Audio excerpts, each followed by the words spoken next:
What's up, guys? Today, this is a warframe weapon tier list. I've already tried to make this video like twice now, and it kept just stop recording, or I literally had my mic muted. So I'm gonna get this done really fast because I don't really feel like doing it again. So for the first weapon, the glaives.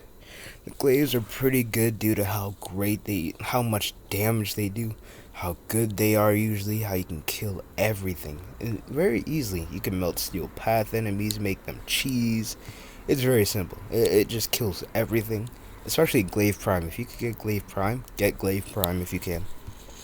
What else? Dual.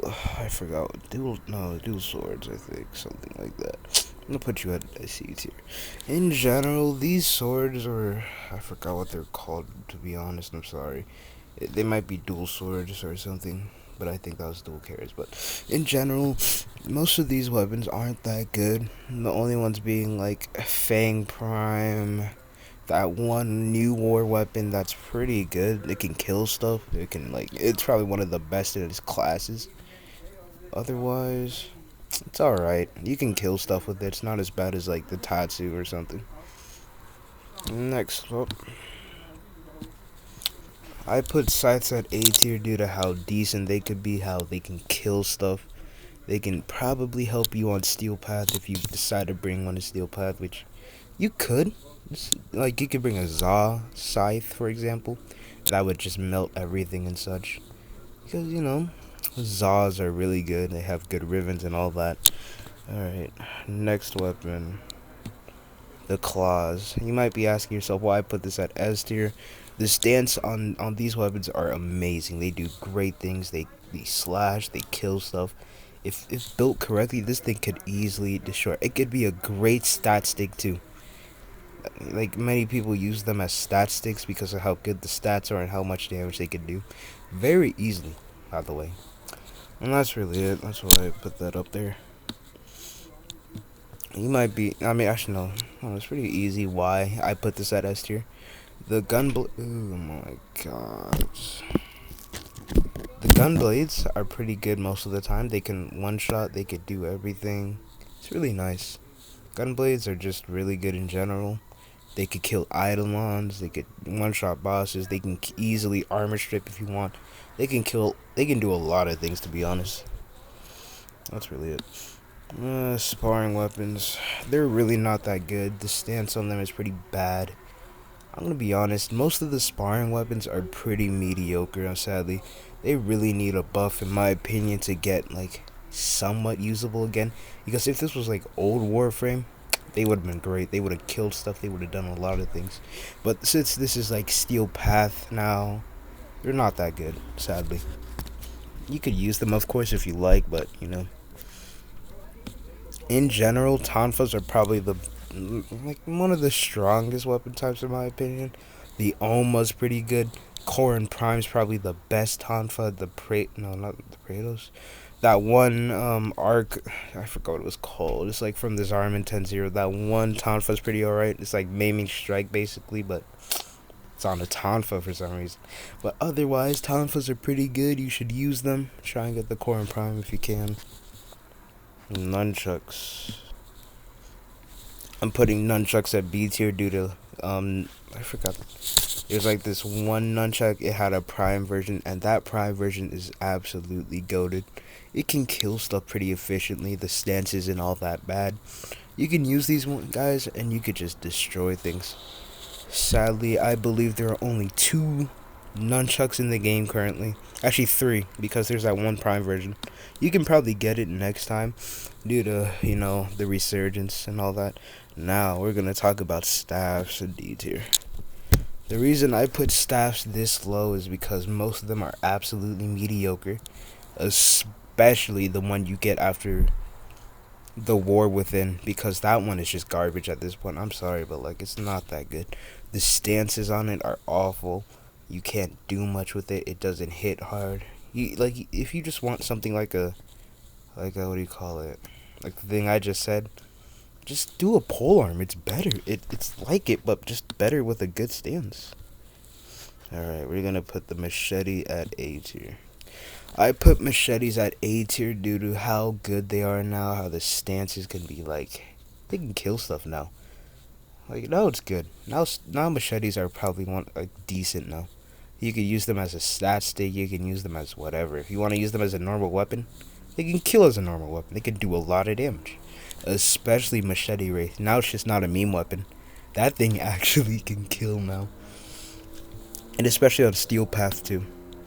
I'm gonna put you at B tier. Actually, no, C tier.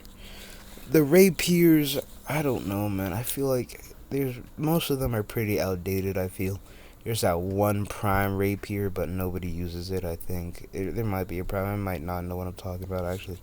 See, it's been a while, okay, for the rapiers because you know who uses them actually, like genuinely. Because I know I don't.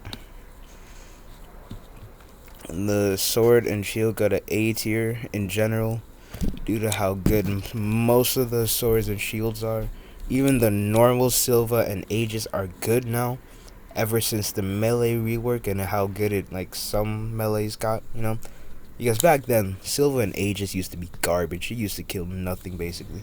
If you had a good Riven, you'd put that on the Silva Aegis Prime, but we're not talking about only one. But in general, the sword and shield, they could be pretty good if you try with it. I'm not gonna put that at S tier. Fuck that. I'm putting dual swords at A tier due to how like they can be pretty good. They can melt things in steel path. They could do pretty good things. I just feel the only thing holding it back is like the stances sometimes. Most of the stances on dual swords are pretty mediocre. Some of them especially, man. So yeah, dual swords are pretty good in general. It's just dual ether swords are garbage. I'm sorry, bro. I think this is just a whip. It's just a whip genre in general. I forgot what this one is, to be honest. But actually, no, too high. I'm putting the whips in B tier due to like ever since Maiming Strike got nerfed, whips are kind of bad now. Sadly, they're not as good as they could be. But to be honest, man, whips in general, I don't see many people use them due to like how off the stance can be sometimes. But to be honest, even with the stance, the whips can still kill pretty well. So I'd probably put it at B tier because on Steel Path 2, if you got a certain whip, it's pretty good. Nah, I'm putting the what do you call it? The pole arm at S tier due to how good the Orthos Prime is, how good most of the pole arms are in the game, the Prime versions. That just in general, the Guandu Prime, that's a polearm. Oh, so many polearms are good in the game. You could use practically most of them and they would still kill anything, even the simpler ones. Even the Orthos, like the normal Orthos. In my opinion, both can kill as efficiently. And on Steel Path, you could probably melt things with it. You definitely can melt things with this polearm, with many polearms in general. And now we're going to talk about the daggers. Beat here. So there are some daggers that really carry the dagger class, but I feel like most daggers are pretty bad. Or are just MR fodder, like the heat dagger. It is practically useless, and nobody uses it. But, and plus, sadly, the fire only comes from the slam, so that makes it probably useless. But most daggers, they can kill stuff. They can do things. It's just they're not that good. Most of them. You know. I'm putting the gauntlets at C tier. I almost put them at D tier due to like how bad most of them are. But the Kogaki Prime, the Furex Wraith, even though those are like really basic, they can still kill things. And I feel if you can kill something somewhat quickly, you deserve to be out of D tier. And not, being one of the worst classes in the game, obviously. But in my opinion, gauntlets are pretty good because you can use them as a stat stick too. They can kill things if you want, like as a normal weapon. But it's just gonna take a bit of investment, in my opinion. Heavy blades, B tier. I put them at B tier due to like heavy blades are really fun to use, right? They're cool, they look nice, they can kill things. But sadly, in Steel Path, like to a certain point, you don't really want to use this thing. I use like heavy blades in general. You want to use like something like a glaive or like a tonfa, because tonfas will continue to shred and shred and shred.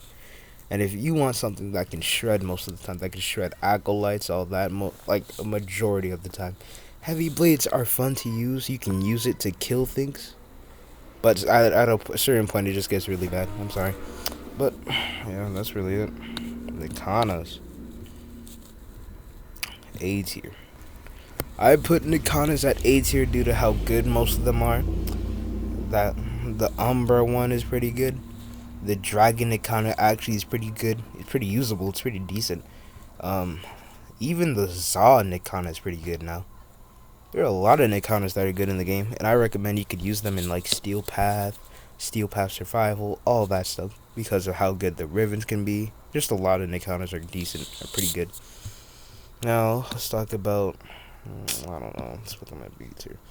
I would have put them at C tier, but I'm gonna make an assumption because some of them are pretty decent. Some of the Blade fans are pretty good. So you might be asking, why did I put this at B tier? I mean, they're pretty decent. They could kill stuff. Of course, you could use it as a stat stick if you want, but nobody does that. The only one I feel like you should probably use is the Quasis, because it actually does something. And it hits pretty hard, to be honest. Oh boy, I don't like you. Sadly, I have to put this archetype in C tier, even though I would love to put it higher. It's the stance, man. It's just the stance. The two-handed Nikanas are garbage. With the stance, even without the stance. The only good one being the penance and Tatsu Prime, but I don't know who uses Tatsu Prime. Well, there's a lot of people who use Tatsu Prime, but you get what I mean. It's just the stance on this thing is garbage. Ooh, let's put you. The sword is probably one of the best archetypes in the game due to how good the stances can be. There's that one stance that can just scale up with slash procs, right? It's like Scarlet something, but like it's really good. And in general, most swords in the game are very usable. There are some exceptions with them being garbage. But most of the time, most of these swords are amazing to use. They kill things. They can one-shot. The slashes on them are devastating. It's crazy. Even the Skana can be devastating. I'm putting the hammers at B tier because there are some hammers in the game that are really good. Well, not really good, but usable. The Wolf Sledge. Possibly the Jack could tag, but I don't see anybody use that thing. There's that Kuva hammer. I forgot what it's called, but it's alright. Most of the hammers don't really scale that well in my opinion, except the Arca Titron, man. That thing, the amount of damage you could get out of that, it's amazing. Zaku too, one-shotting everything. Alright, our last weapon. I'm gonna put you high. In my opinion, the Seti Lacetra, or the other weapon, I think it was the Minos, yeah. The blade and whip class kind of whips. Those things are pretty good. They could kill things. They could one-shot. And in my opinion, they can be usable. Actually, I'm going to put this at B tier. They're pretty usable. Pretty good, pretty good. In my opinion, if you could pick one up, like the Seti Lacetra, like right now, due to a certain event called like the Narmar Nights, just go to Daughter on Gmos and you should be able to get it, pick it up. It's like a really good blade and whip, so just try it out, have fun with it, kill stuff. That's basically the tier list. I hope you enjoyed, man. That's it. Bye bye.